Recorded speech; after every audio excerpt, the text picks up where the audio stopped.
তা আমি একটা আনুষঙ্গিক কথা বলবো, সেটা হলো আমরা আলেম সমাজ যে কোনো একটা বিষয় নিয়ে সব সময় যাতে আমরা ঝগড়া করতে পারি, এইটা আমাদের স্বভাব। এবং আমি যাতে জিততে পারি, আমি সবারই বড় হতে পারি, এ নিয়ে আমরা প্রতিযোগিতা করছি, এটা আমাদের কাজে প্রমাণ হয়।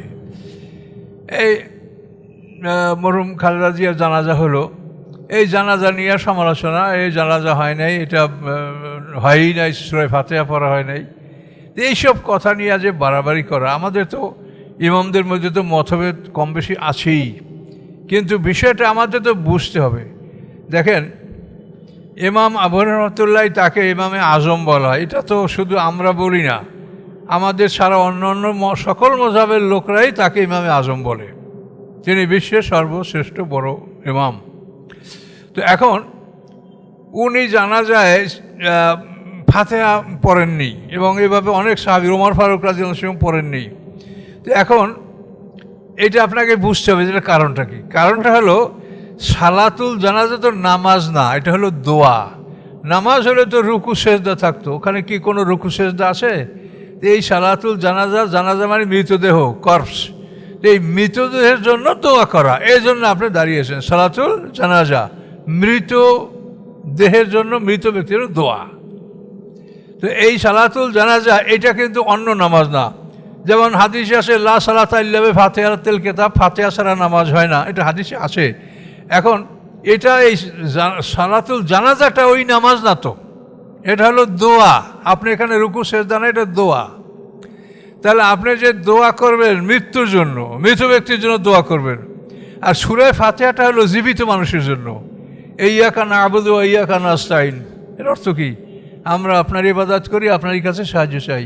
ইহদিনাস সিরাতাল মুস্তাকিম, আপনি আমাদেরকে সরল পথ দেখান। কোন পথ? সিরাতাল লাযিনা আন'আমতা আলাইহিম, যারা আপনার পুরস্কার লাভ করেছে তাদের পথ। যারা অভিশপ্ত, যাদের উপর আল্লাহর গজব হয়েছে, যারা পথ ভ্রষ্ট, তাদের পথ নয়। যেটা সম্পূর্ণ আমাদের জীবিত মানুষের জন্য।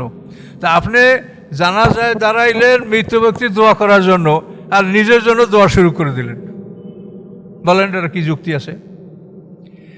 ইমামে আজম যে লোকটা হয়েছে সেটা আপনার আমার মতো মানুষ না, সে এক মহাজ্ঞানী মানুষ, যার জন্য এই উপাধি আল্লাহ তাকে দিয়েছেন।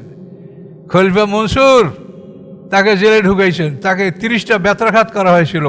এই জন্য তাকে বলছিল যে আপনাকে এই জন্য আমি ক্ষমা চাই এবং 30,000 স্বর্ণ মুদ্রা দান করবো।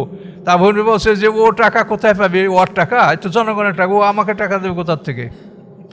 শেষ পর্যন্ত ওনাকে বললেন যে আপনি চিফ জাস্টিস হন, প্রধান বিচারপতি কেন হলেন না? যে তোমার হুকুম মতো আমার তাহলে বিচার করতে হবে, আমি তো পারবো না। শেষ পর্যন্ত জেলে তাকে বিষ দিয়ে হত্যা করে আবু হানিফা রহমাতুল্লাহকে। এই ধরনের মানুষ তারা ছিলেন। আর আপনি একেবারে হাদিস পাইছেন আর ওয়াজ শুরু করে দিলেন। প্রত্যেকটা মানুষকে আল্লাহ রসুল কি বলছে? যে ছোটকে স্নেহ করে না, বড়কে সম্মান করে না, সে আমার নয়। আল্লাহ রসুল বলে নাই? তা আপনারা এই বড়দেরকে দেখবেন না যে তারা কি করেছে? তাদেরকে আপনি শরিয়ত সম্মতভাবে সম্মান করবেন। আমি বলি না যে বড় হইলে আপনি শরিয়তের খেলাফ হইলেও করেন, তা তো না। তো এখন বিষয়টা বুঝতে পারছেন যে জানাজা হলো সালাতুল জানাজা, মৃত ব্যক্তির জন্য দোয়া। এটা আপনি দাঁড়াই আলহামদু পড়বেন, তাহলে আপনি নিজের জন্য দোয়া শুরু করে দিলেন মৃত ব্যক্তির জন্য দোয়া করতে এসে।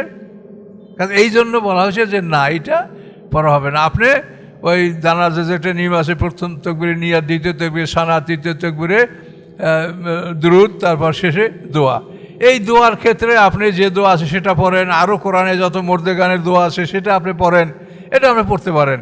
কিন্তু আপনি শুরু করবেন দোয়া একজনের জন্য, তাকে বাদ দিয়ে আপনি নিজের জন্য শুরু করলেন, তাহলে এটা কী করে হতে পারে? এই জন্য ওনারা বলছেন যে ফাতিহা পড়া এটা হবে না, এটা নামাজের জন্য এটা, কিন্তু এটা সালাতুল জানাজা, এটা দোয়া। কাজে আপনি একজনের দোয়ার জন্য দাঁড়াইয়া নিজের জন্য দোয়া শুরু করে দিবেন, এটা তো ঠিক না। কথা বুঝতে পারছেন? এই জন্য এই বিষয়গুলি আপনাদেরকে বুঝতে হবে এবং ওনাদেরও বুঝতে হবে। ওনারা একটা হাদিস পাইলেই মনে করেন যে আমরা বাস পাইয়ে গেছি সব কিছু।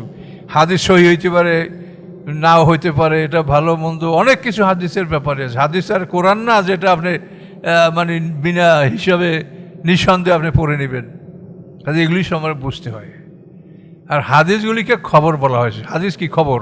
খবরের মতো হাতের, খবরের মশুর, খবর হয়, এটা আমি বলছি? মুহাদ্দিসিন যারা হাদিস সংগ্রহ করে তারাই বলছে এগুলা।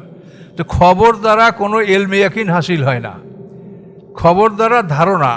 আপনি 100 লোকে যদি বলে যে অমুক যে একটা খুন হয়েছে আমি শুনছি, তো এই শোনার কারণে তো এটার দ্বারা বিচার করা যাবে না। যদি কেউ বলতে পারে যে আমি দেখেছি, যে তার কথার উপরে বিচারটা হতে পারে। শুনেছি এটা 100 লোকে বলুক, 1000 লোকে বলুক, শুনেছি, এটার কোনো মূল্য নেই। তা হাদিসগুলো সব শোনা কথা, এই জন্য এটার নাম কি? খবর। খবরে মতওয়াতের মানে অনেকে শুনেছে। খবরে মশহুর, এটাও অনেকে, ওনার ওইটা সেটু কম, খবরে হয়তো একজনে শুনেছে। কাজে এই খবর, শোনা খবর দ্বারা কোনো নিশ্চিত জ্ঞান অর্জন হয় না। তা আপনারা হাদিস দ্বারা কী করে একটা হইছে না হইছে, মানে এটা ফরজের রায় দিচ্ছেন আপনারা। ফরজের রায় দিতে হলে কোরআনে থাকতে হবে সেটা, এবং হাদিস থেকে আপনি তার ব্যাখ্যা নিতে পারবেন, কিন্তু আদৌ কোরআনে নাই এমন জিনিস আপনি বাইরে থেকে ফরজ ওয়াজিব নিতে পারবেন না, হারামও করতে পারবেন না। কাজে এই জন্য বিষয়গুলি আপনাদেরকে চিন্তা করার জন্য আমি বলবো, এবং সবাই সবাইকে সম্মান দিয়ে কথা বলেন।